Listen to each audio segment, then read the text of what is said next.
Hi, everybody. I'm Dane Dormio. Welcome to the Tai Chi web show. I'm joined by my good buddy Andrew Brown and our guest today, Rich Marantz, who, hey, Rich, how's it going? Welcome. Right. So Rich has a background that bridges both Eastern and Western healing modalities. He's a registered nurse, a holistic registered nurse, and also the director and instructor of Green Mountain Tai Chi. He's the author of The Way of the Voice of Peace. He's been teaching Taoist life philosophy, self-defense, and traditional healing arts since 1998. So all those good philosophical, martial, and healing arts rolled together as they are in the Chinese tradition. Thanks for being here, Rich. It's great to have you. Thanks for asking me on. This is great. I appreciate it. Yeah, it's a lot of fun, and I want to start with your origin story. What got you into all this stuff to begin with? Well, I was a train wreck of a human being. I mean, there's no other way to say it, right? I really was on every level. I was a true train wreck. And I had a spinal injury and a spinal surgery that didn't work and left me disabled and in pain. And I was depressed and just a mess. And nothing was helping, right? I wasn't able to find any relief in any way. And that was my dog, if you heard it, a little noise on the side there. And I went to acupuncture because along with the injury, I had this headache that just would not go away as part of the injury. And so I went to acupuncture, and after about 3 weeks of acupuncture and herbs, it helped. It made my headache go away. So I thought, okay, there's something interesting here. So I went to the library and I got a book on Chinese medicine, and this was all pre-internet, and read about it. And I read about Tai Chi, and I thought, well, that's pretty cool. And I asked the acupuncturist, and he gave me a flyer of a guy that was teaching about an hour away. And I started lessons with him and haven't stopped. And it's the healing that took place, the physical healing is the least of what it did for me. Mm-hmm. Mm-hmm. Wow.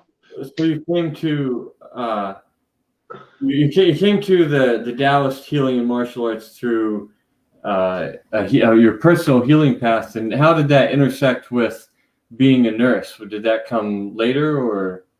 Becoming a nurse became much, much later. So I had been practicing and teaching and doing traditional healing work for a long time. I didn't go to nursing school until I was 51, after never having been to college, and just decided to expand my knowledge of the human condition. I was interested in the human condition. Also needed to make a living because teaching Tai Chi doesn't afford you the best living in the world.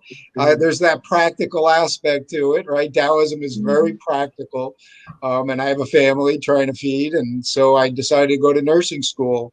And to have the foundation of the traditional healing arts going into nursing, I think has been invaluable, because I was learning the scientific aspect of the human condition, the Western scientific model, which I find fascinating. I'm a real science geek. I love it. And at the same time, there's a lot of mystery there as well. And there's also the idea that of energy, right? And this is where holistic nursing comes into play, because we don't deal necessarily with disease. We deal with the idea of the person as a whole being. And that includes their energetic systems, that includes their relationships, that includes their emotional state of being, their spiritual state of being, and their physical state of being. And we deal with all of that same time. And the work I do now is as a hospice nurse, and I get a chance to really look at all aspects of that human being and play a role in not in curing, but in healing, in true healing, which is a real blessing and a gift. Mm-hmm. Mm-hmm. Yeah, finding the source of the problem is much more effective than giving a pill that hides the symptoms. Absolutely. Absolutely. And there's a time and a place, I say I'd be a fool to be a nurse if I didn't believe in Western medicine, right? It has its place, right? It all has its place. And that's a Taoist thought in and of itself, that everything has its place, right? Where it's the idea of when do we use it appropriately? Do we time things appropriately? So everything has its place. Mm-hmm. So would you say you started studying Taoism after you started Tai Chi? Yeah, I came into Tai Chi as strictly, I was a self-proclaimed tough guy when I was young. And, I grew up wrestling and I was always fighting and just, like I said, train wreck type person. So Tai Chi as a martial art and as a way to heal from my back injury is what appealed to me. So I started it strictly as a physical exercise to heal. But then as I started delving into and reading a lot about really what informs the Tai Chi movements, and then subsequently having the good fortune of studying with some amazing teachers, and then applying it and practicing it into my everyday life, I just kept going deeper and deeper into the Taoist philosophies that inform the practice. Well, that's awesome.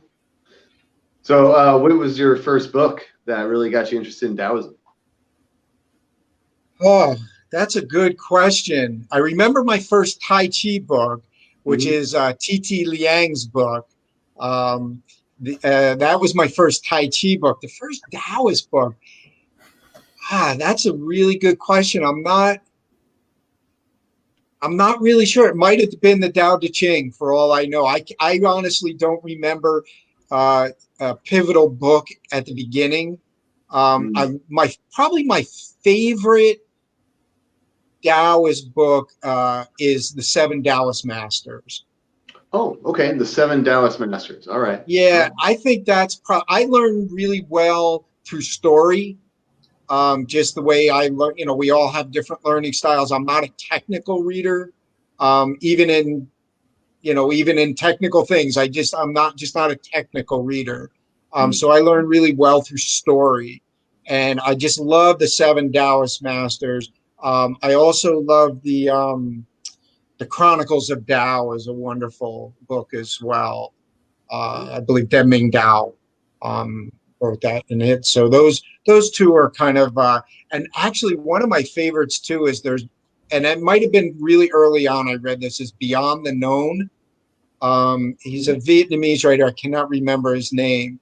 That's a really great, really short story type book that it's not specifically about Taoism, but it definitely points to the ideals and the ideas and concepts, as well as right now I'm rereading again the Tao of Pooh, which I absolutely love. Reminds me to be simple. So when you have a Tai Chi school, but it's Tai Chi and healing arts, I guess, is what's in your teaching. Do you emphasize more the martial or the medical aspects, or how do you blend those? Honestly, to me, I in a way I don't separate, for myself personally. I don't separate them.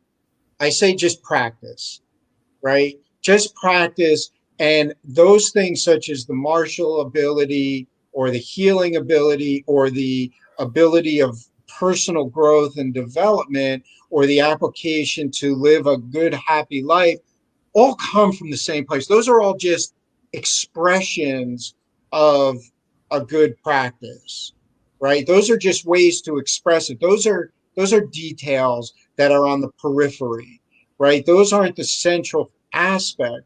So I have a love of the martial arts. I also did a lot of kung fu training, did like full contact fighting. Like I said, I grew up as a wrestler and always loved the fighting arts.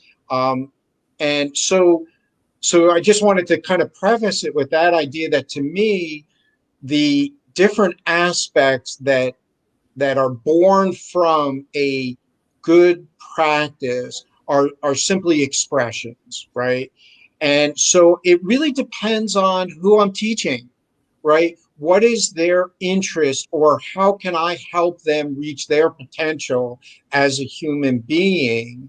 And so sometimes my lessons are mixed, right? We may be talking about a spiritual component that connects with that person, right? That happens to come up as part of the lesson that they need to talk about, or to tap into.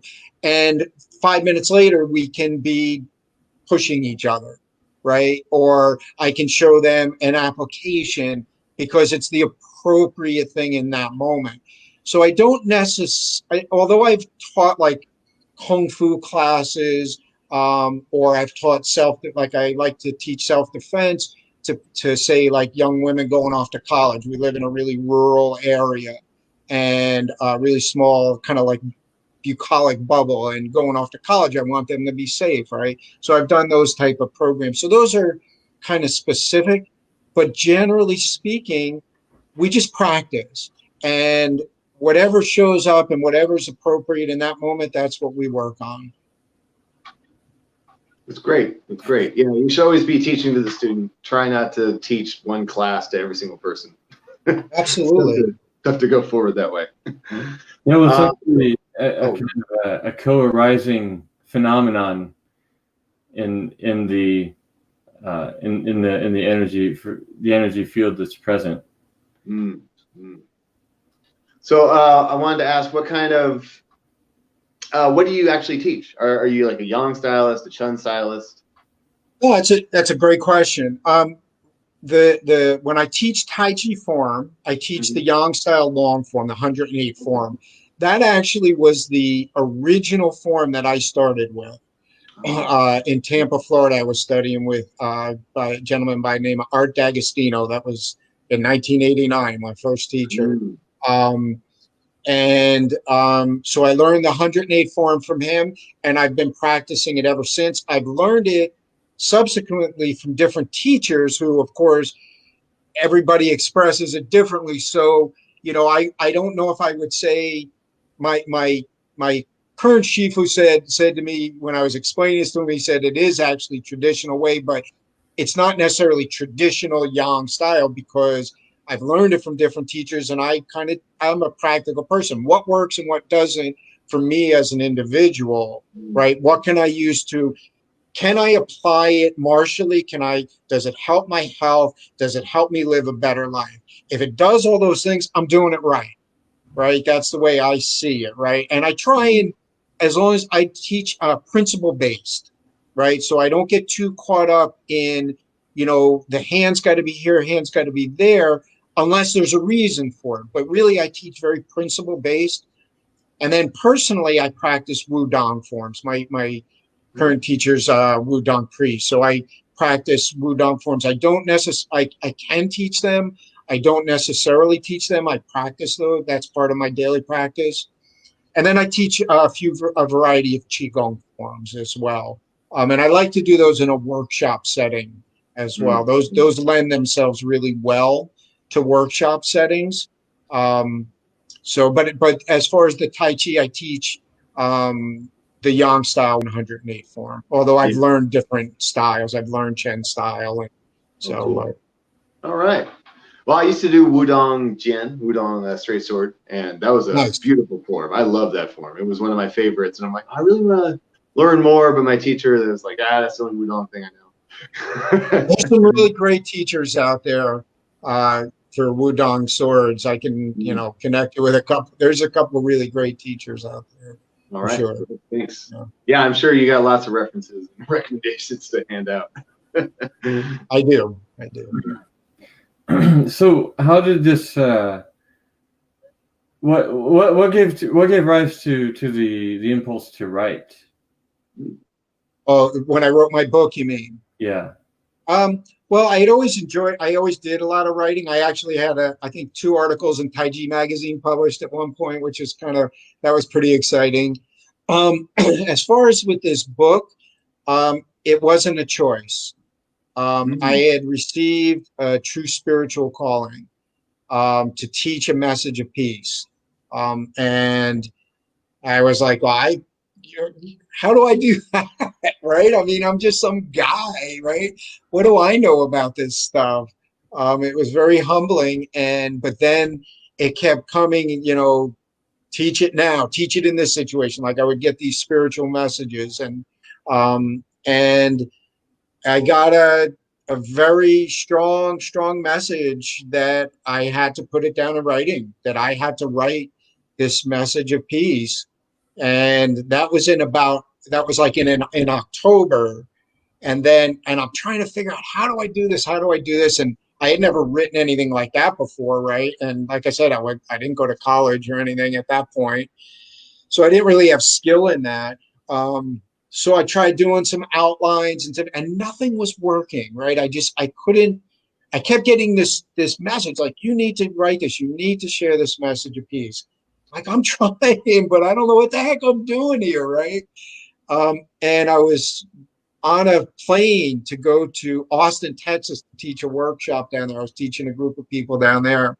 And instead of bringing a book to read or music to listen to, I brought a blank notebook and a pen. I said, I'm going to start it here. And this was in January. And I got my blank notebook, my pen. I'm sitting there on the plane and I had nothing, right? I was at a loss. So I look up and I say, okay, you want me to write this down? You keep telling me to write it down. How do I do this? Tell me what to do here. And the first paragraph of the book came, and I didn't stop writing for 4 months.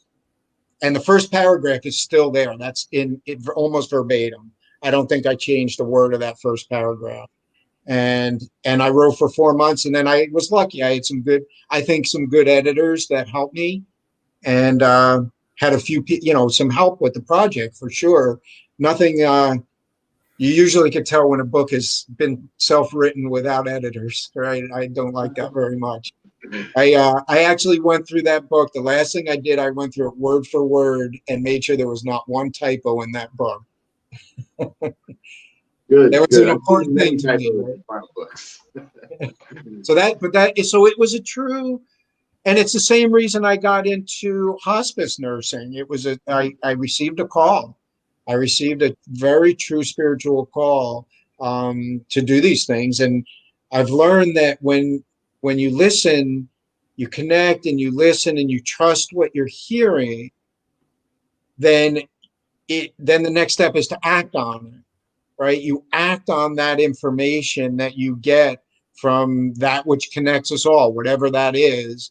But if there's something that connects us all, and there's information in that energy that connects all of us.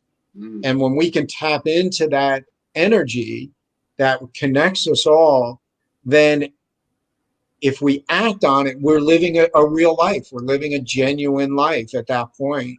And so that book was an expression of that. My work as a hospice nurse is an expression of that. I think my teaching work is an expression of that. Being a father is an expression of that, right? All these things. And I think this is, from the Taoist point of view, is to live a genuine life, right? An authentic life. It's not from our thinking mind, right? It doesn't come from what we think we want. Or I always know when I'm off track, when I find myself saying, I need to figure this out. As soon as I say that, I know I'm heading in the wrong direction. Now, it's different if I'm planning to build, like I had to help my daughter build a box for a school project, right? You need to figure that out. You need to plan it out and figure it out. That's very different than a life circumstance, is something to do with our life. So if I'm faced with a decision to make or a direction to go, if I find myself saying I need to figure this out, I know I'm in the wrong direction, and I stop myself pretty quickly.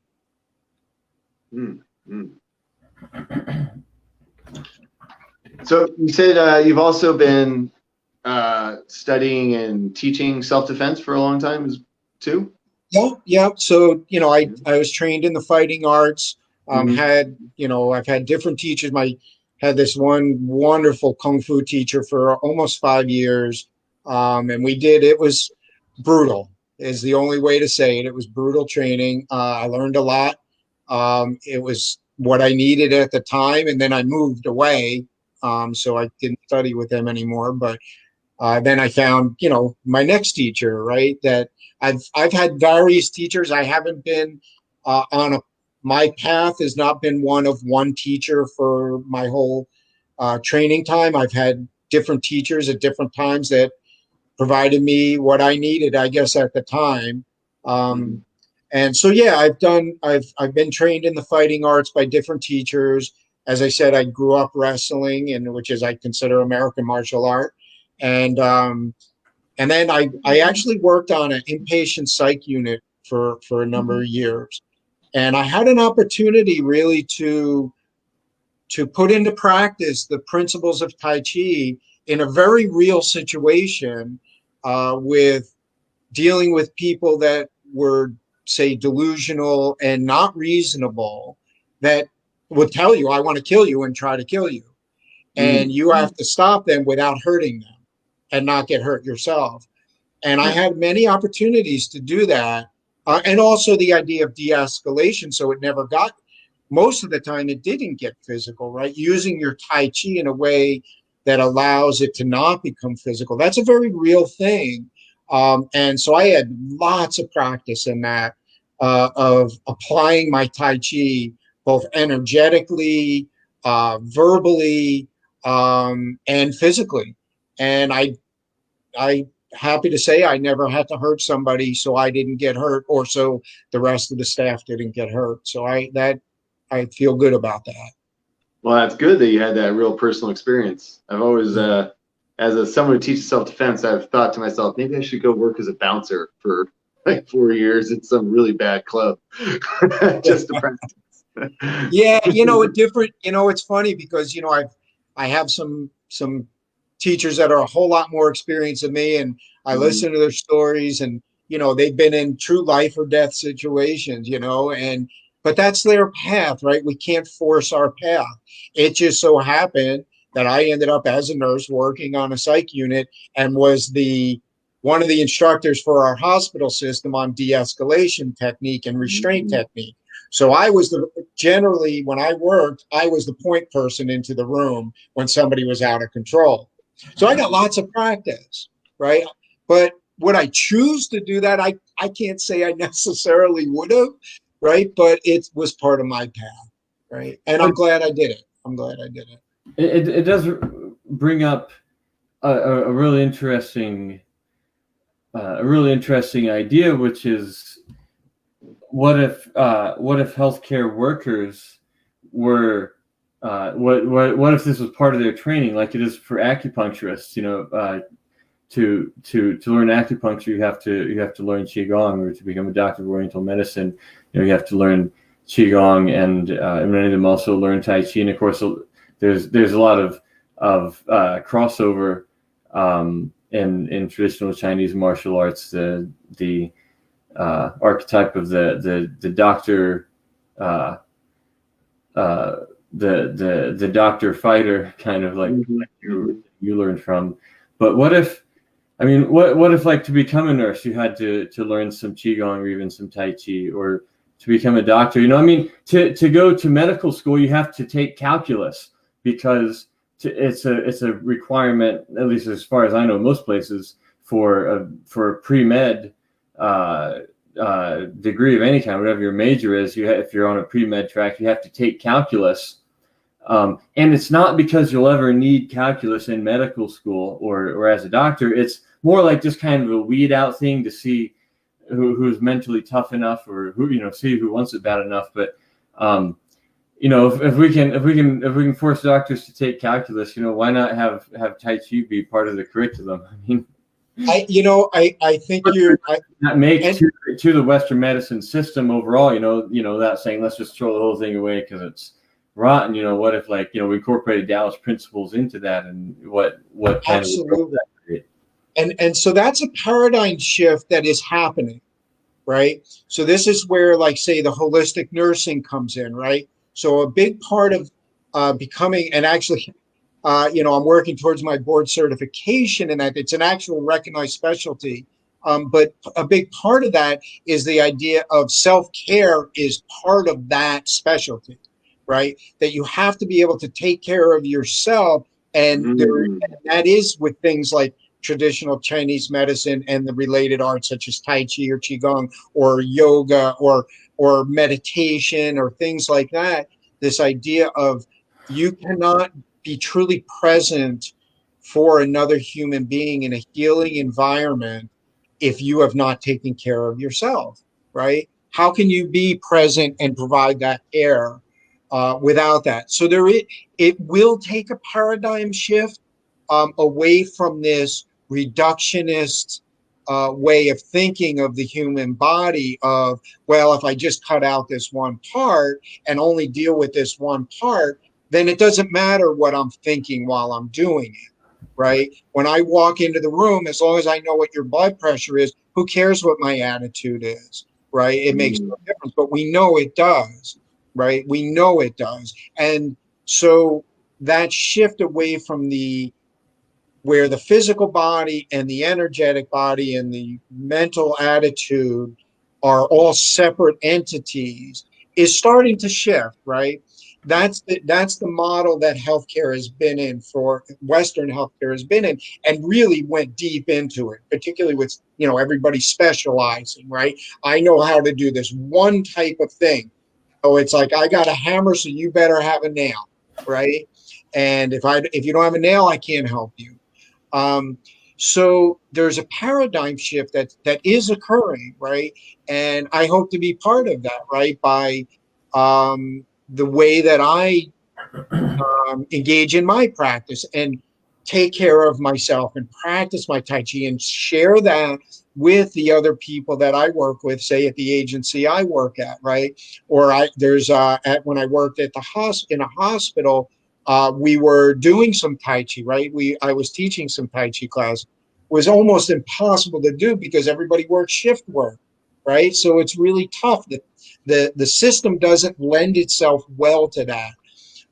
But I agree 100% that if we can start doing it in the educational end of it, that when people, and they see that it helps, like I did really well in nursing school, right?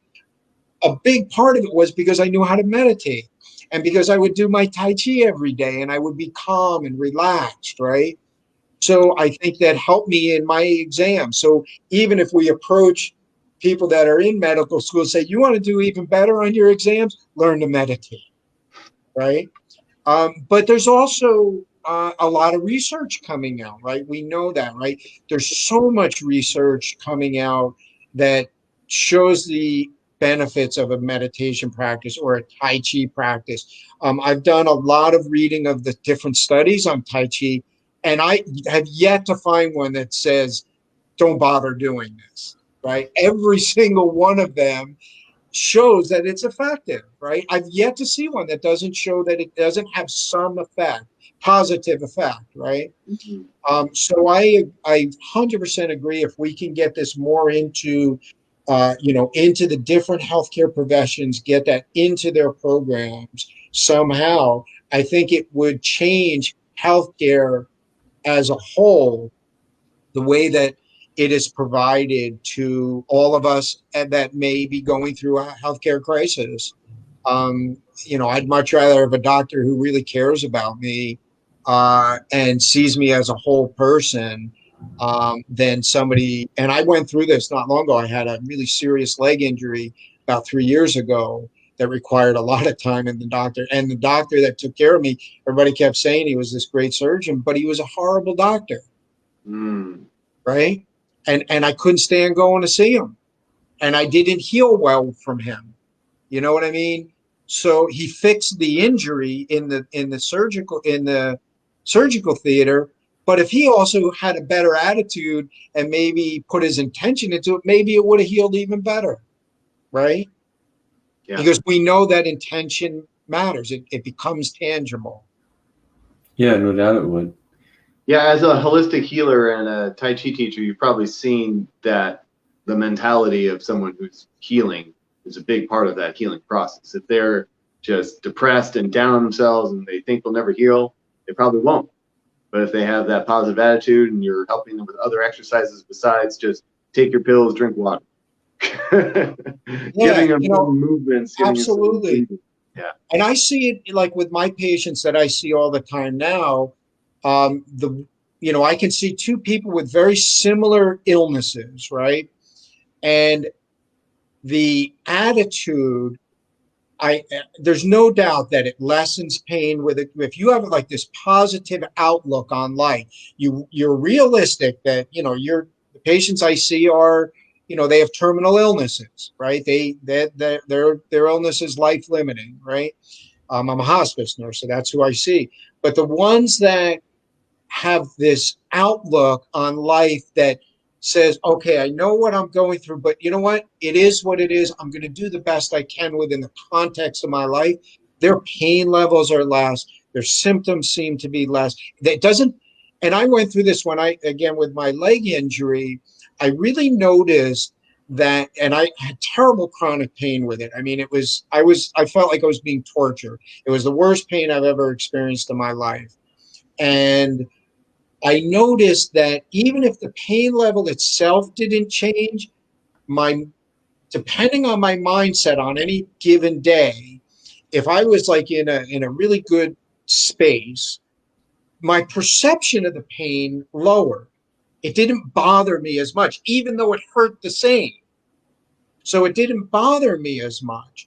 And if I was kind of down and bummed about my situation and just in a down space, because let's face it, life is like a wave, right? We're not like this. Some days are better than others, right? So when I was on a down day, my pain level could even be less, but it bothered me more. Right? So perception makes a difference in physical, the way that we experience the physical body. Our perception of the physical body, our perception of who we are as a human being at any given time affects the way we are experiencing this physical body. And that doesn't have to mean just during illness and injury. That's all the time, right? I know when I'm not optimal, when I'm feeling great, really my well-being is tops, right? When I'm kind of at the top of the wave, I have more energy, physically feel better, right? But when I'm like kind of like, oh man, things are getting to me, I'm more tired. I don't sit up as straight, right? It affects you physically. I know Master Joe Sung Hwa used to always say, I'll never forget, he was one of my teachers for a while before he tragically passed. But he used to say, you look at somebody coming out of Atlantic City, and he said, you always know if they won or lost, right? He said, if they lost, they'd be kind of coming out like this. So physically, their body would be down. But if they won, they'd be up, they'd be smiling, right? Their physical body would show, it would express itself from their attitude.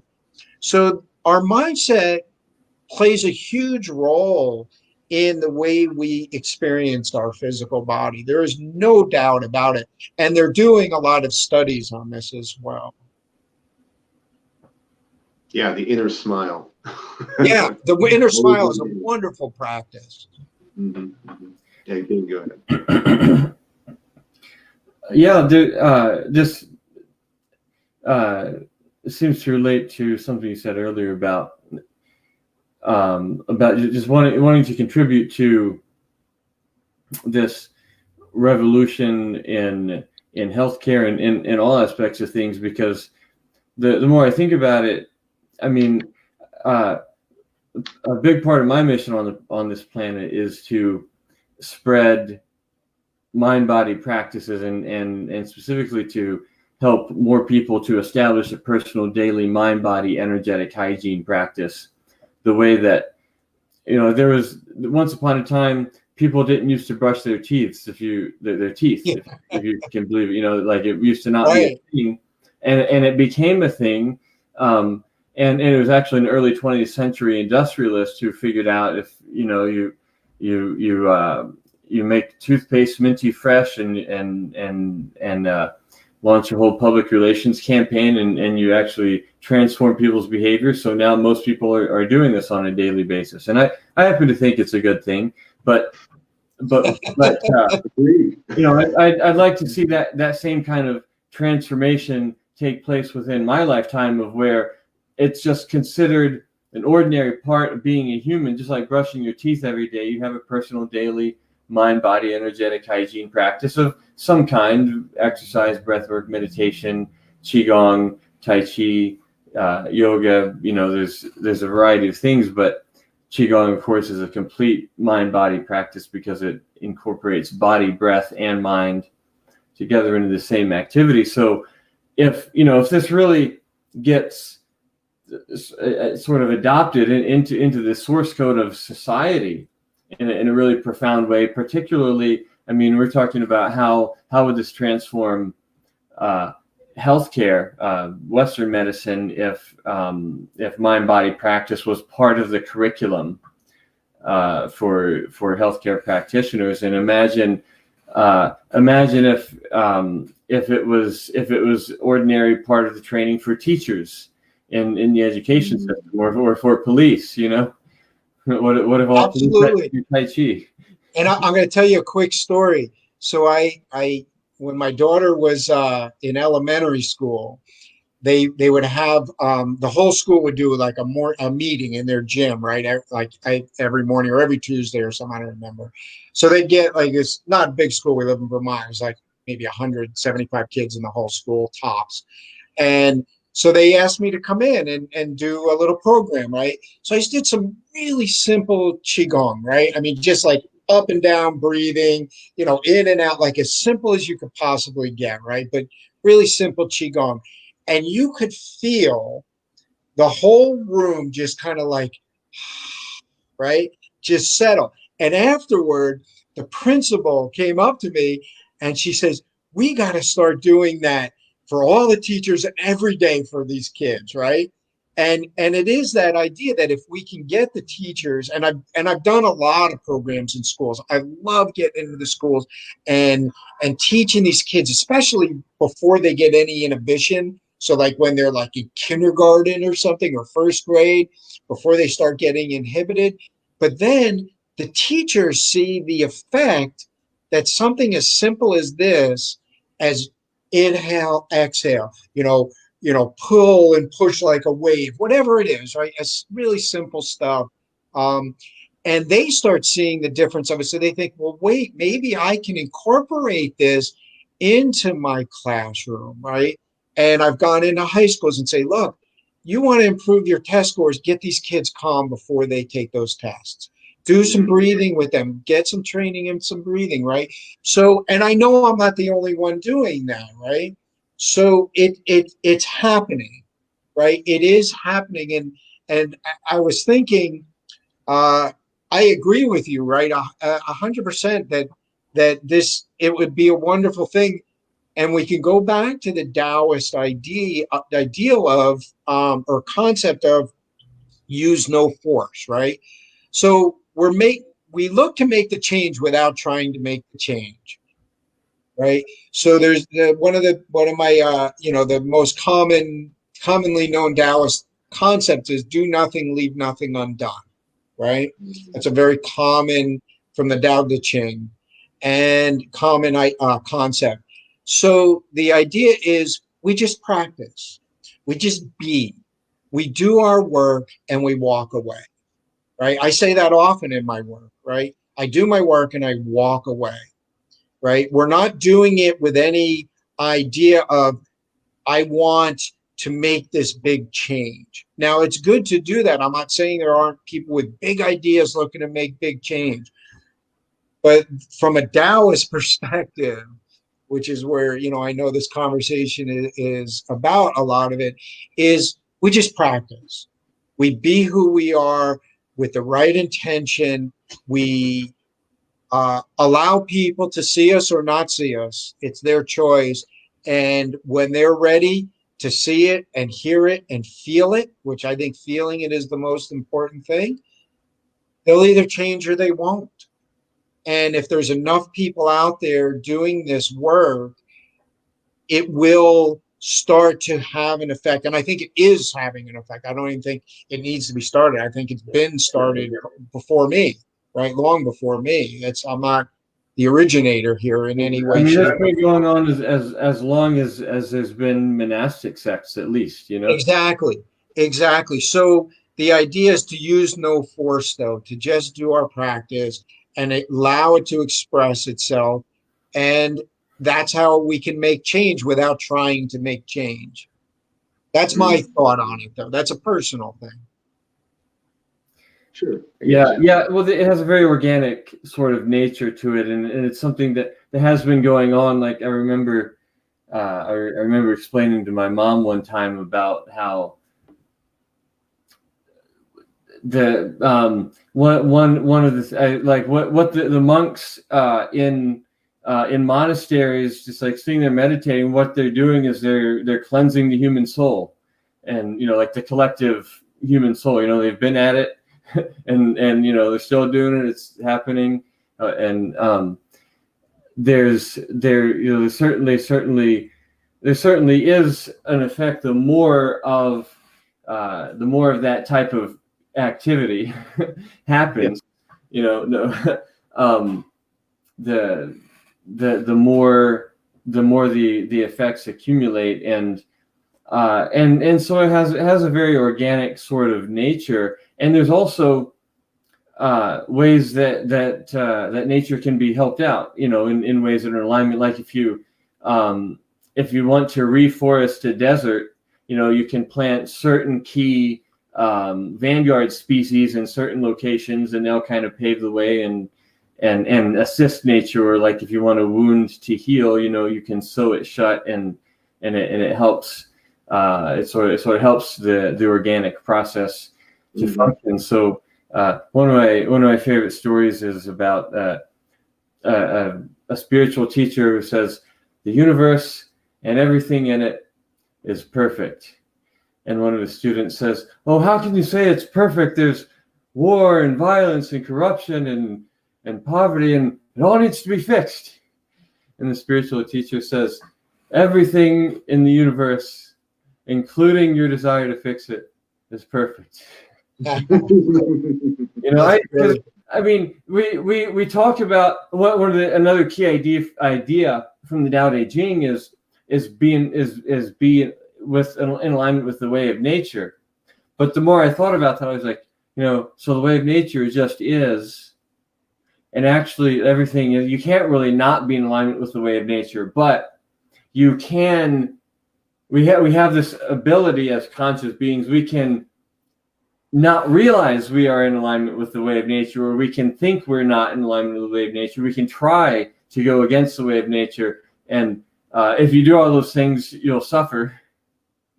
That's just the way it is. And if you realize that you are in alignment with the way of nature and can't be other than that, and allow that, then life is good, relatively speaking. Absolutely.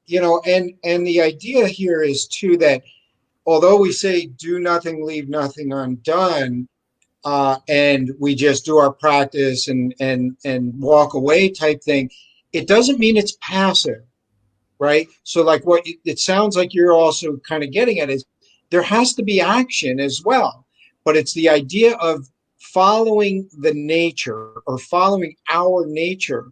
So it's to go against the natural order of things, or the natural way would be to not follow our own nature, right? So to try and do things because we think that's the way it should be done, as opposed to like out of my injury, I came up with what I consider like a 5-step process. And talked about this a little bit before, but it's the idea of first connect, which connects us all, which we can call that Tao, we could call it whatever we want, right? That which connects us all, connect to the Tao, right? And then we have to listen for that information, right? By just being still. And all traditions talk about this, that idea of silence is the way to hear that information, whether it's the voice of God or whether it's whatever it is. Silence is the only way to hear that information.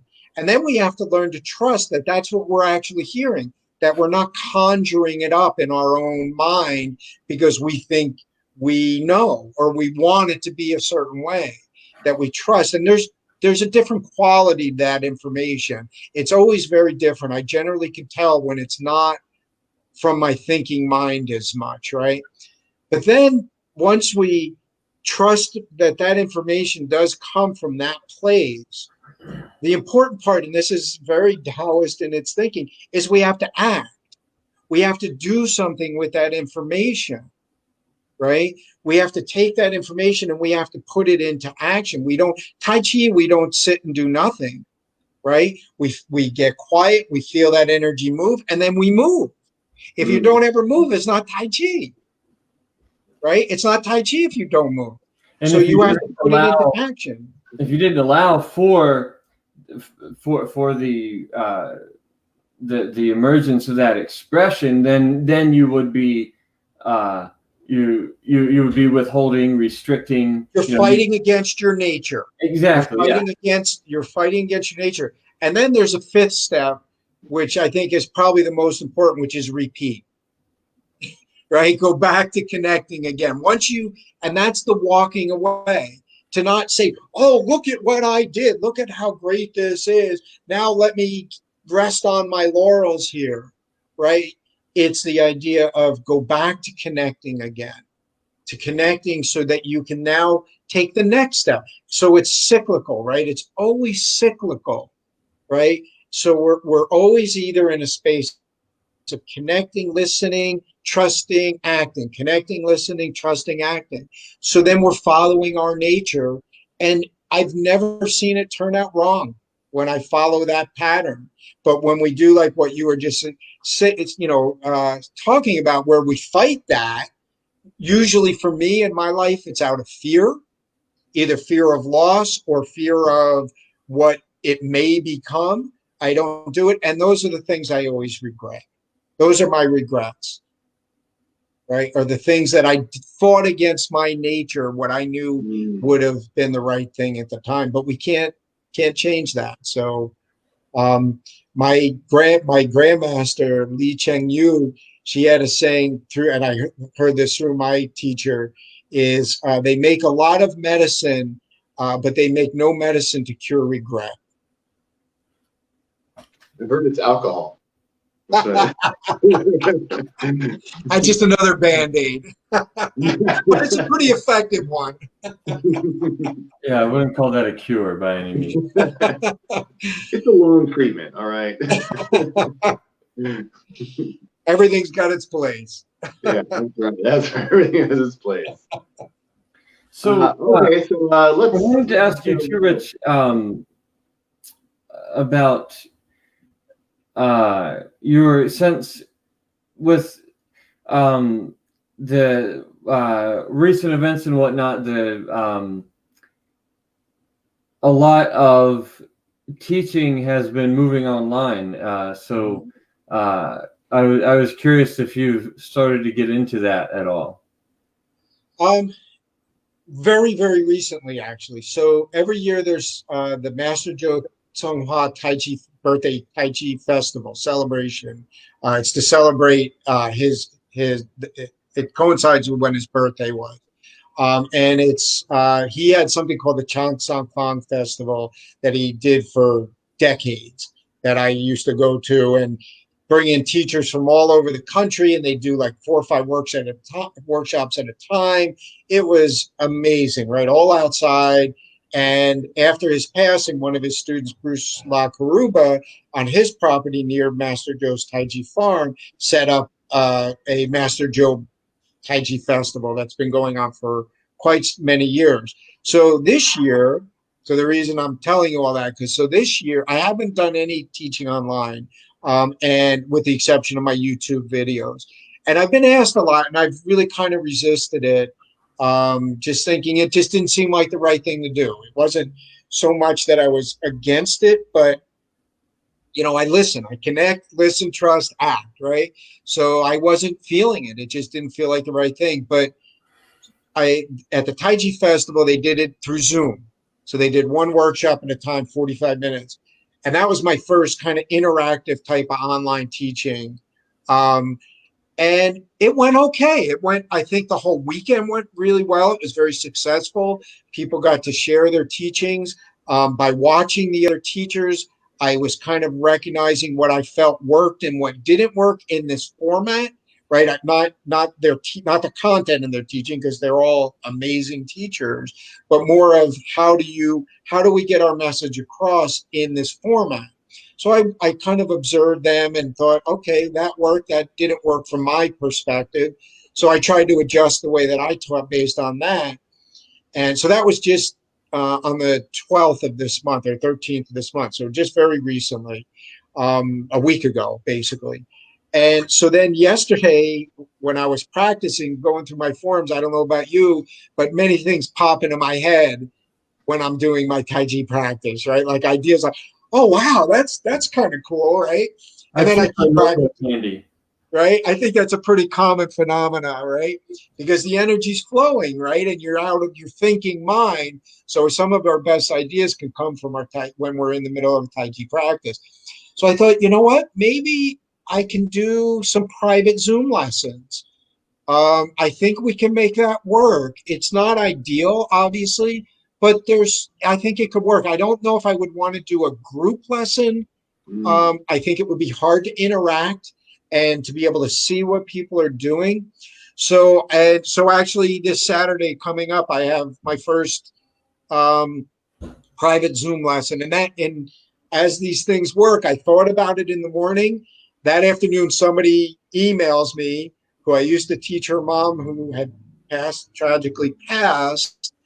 And she said, oh, I have your video. I've been wanting to take Tai Chi. I said, well, it just so happens, do you want to try online? And so we set it up, right? Awesome. Yeah, in the flow of nature, of course, as how else would it be? Exactly.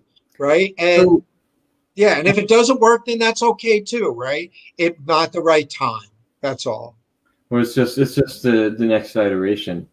Yeah, so I'll try it, and I'll see how it goes. I'm not invested in it like I gotta make this work and I'm gonna this has gotta work. It'll either work or it won't, and I'll do my best to play my part to make it work so that I enjoy it, right? Because I gotta enjoy it too, because otherwise how can I share these arts? If you're not enjoying yourself, you shouldn't be doing it, I think. So I always feel like both, I want the student and myself to walk away from a class feeling really good. And it's just as important for me to feel really good too, right? It needs to be energizing for both of us. So we'll see how it goes. I'm feeling it. I think it'll work, but we'll see. Actually, you know what? I just realized I did this whole talk about the Tai Chi Festival. Dane, you did an amazing job. It just occurred to me that you were like the behind the scenes guy that just like, I was really impressed. I think it worked really well. What do you think? Did it work? Were you pleased? Yeah, well, I appreciate hearing that. I was, I thought it was a great experience, and I imagine it was really valuable for everyone who attended. I think so. Like I said, I think if we're going to use this format, ideally one-on-one would probably be best. So that's where I'm going to start. And actually, right before this pandemic started to hit, I had some Qigong workshops set up, which obviously I canceled. And I did that pretty early on once we started hearing about this, just because I'm a nurse and I recognize science, right? I believe science, right? And I wanted people to feel safe and comfortable. But I had only, after my injury, I had taken a few years off of teaching to heal and just work on myself and develop, do some self-development work, and basically stop teaching completely for a couple of years. And I had just started doing some private instruction again. And then this happened and that stopped, and it's, that's okay. And so now it's the right time again. It's right to start it again. Very true. Speaking of timing, I want to make sure before we wrap up that that our viewers and listeners know what is a good way to connect with you, to learn more from you, find your book, your teachings, that sort of thing.